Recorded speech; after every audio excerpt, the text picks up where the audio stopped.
Paul McCartney, Jamerson, Victor Wooten, Carol Kay, Sting, John Fleet, Marcus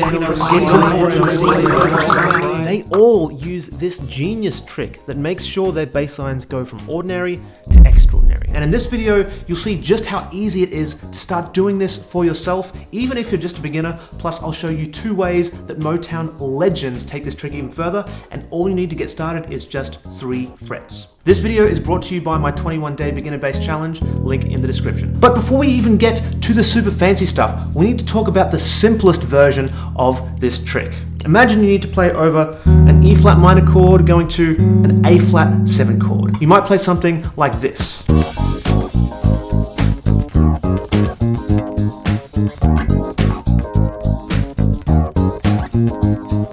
But if you're using this trick, you'd play something more along the lines of this.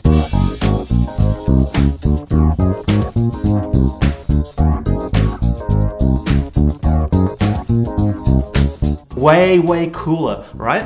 Now, this is not a hypothetical bass line, by the way. This is a very real bass line played by Nate Watts on Stevie Wonder's I Wish. So, what is going on here? In that first example, I used the I Wish bass line for the first half, but then on the A flat chord, I just played the root over and over. But what Nate Watts does is use something I call the 3 fret rule. Over the A flat chord, he plays the root and then plays this.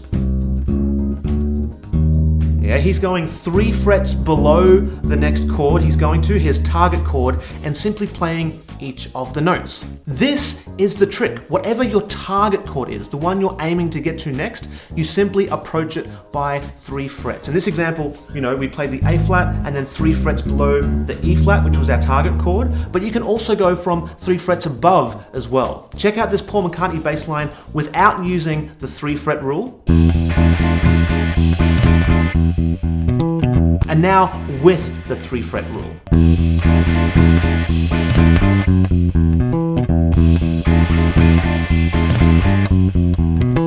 He's staying on the same E chord, so that's his target. You can have a target chord where it is just the same chord, by the way, but then he goes 3 frets above his E, 3 frets there, and then just falls into it note by note.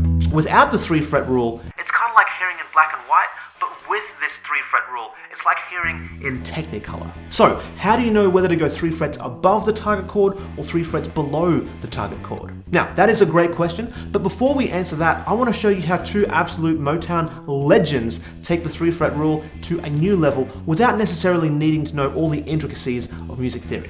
First, here's one of their lines played without the 3 fret rule.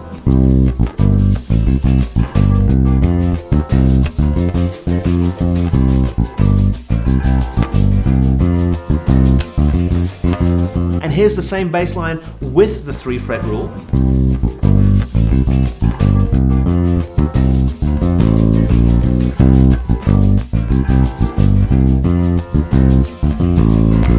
And here's what's actually on the recording by them adding their own unique twist on the 3 fret rule.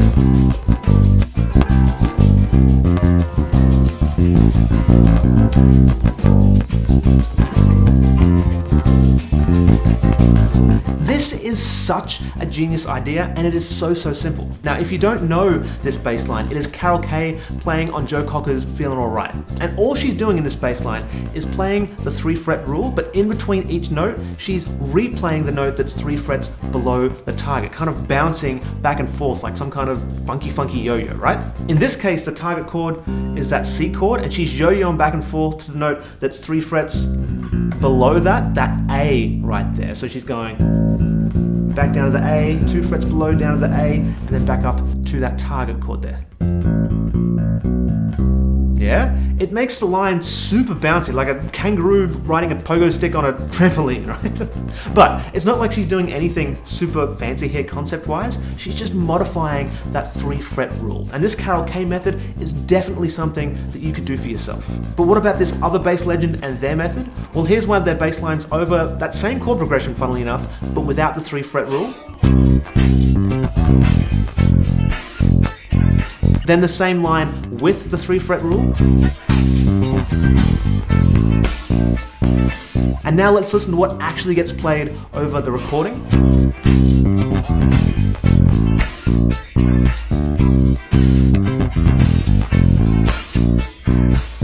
case you don't recognize this one, this is the Motown classic, Heard It Through the Grapevine, this version by Gladys Knight and the Pips, and of course the bassist on this one was Jamerson. Now as far as I'm concerned here, this is proper genius. He's putting the 3-fret rule on the offbeats, but instead of just hanging on that kind of awkward B, or going to that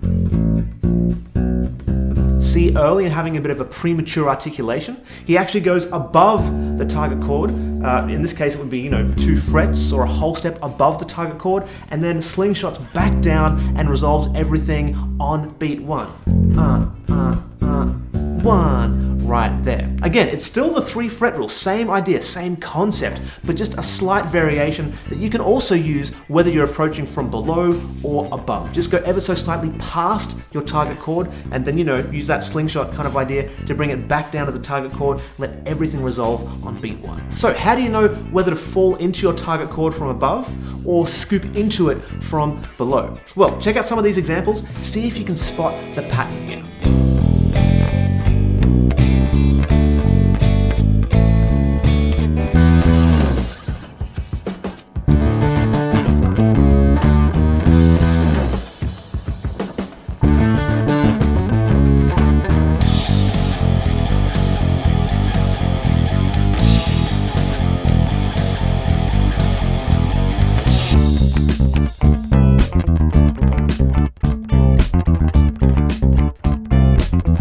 Can you tell what's going on? The first two, where the target chord was a major or dominant 7 chord, we scooped up from 3 frets below. And the last 2 examples, where the target chord was minor, we fell into it from 3 frets above. Now this is our rule of thumb. Now will this rule of thumb work every single time?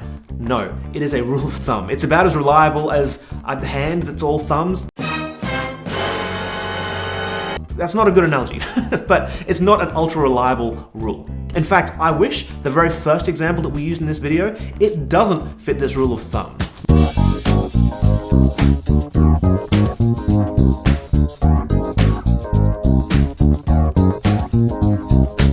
But without getting too into the weeds of the music theory, this is a decent kind of guideline to get started. And even though the 3-fret rule here can help make your bass lines way more interesting, it isn't going to be any help if the kind of core ideas of your bass lines don't work with the rhythm and the harmony instruments. And that's why you should watch this video next, because it'll show you the 2-step instant bassline formula that will guarantee your bass lines simply work and sound great. And one more thing, the 3-fret rule is just one of the topics I cover in my 21-day beginner bass challenge. So if you want to go from rank beginner to being more than competent on your bass in 21 days, just click the link in the description.